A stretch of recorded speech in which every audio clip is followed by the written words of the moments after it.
So one of the biggest challenges that we face, truth be told, is our sustainability as a provider within our community. When I look at the amount that we pay our amazing team members, that's gone up about 30% over the last 3 years.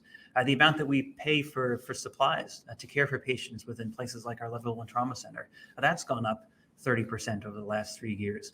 Those two numbers are more than 10 times the amount that our average reimbursements have gone up from health insurance companies. Those same health insurance companies that in the last decade have increased premium cost to patients by almost 50%. And what that means, truthfully, when I look not just at WakeMed, but around the country, is the average hospital right now is losing money. That means spending more than we take in.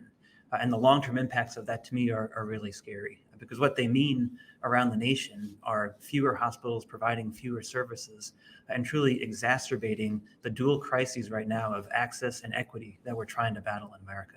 Over the course of the last 2.5 years, the Congress, our country, has really stood up to support hospitals and more than hospitals, our caregivers. And I think right now we're at a place where we've survived for 2.5 years. We've staunched one set of bleeding, but there's a different set of bleeding that is going on right now. And there's a maximum medicine that says all bleeding stops eventually.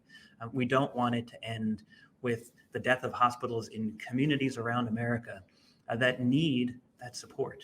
And so I think the first thing we need to be talking about is how do we extend a lifeline to hospitals who are struggling to keep their doors open and are really drawing on cash reserves to just keep providing care to their community.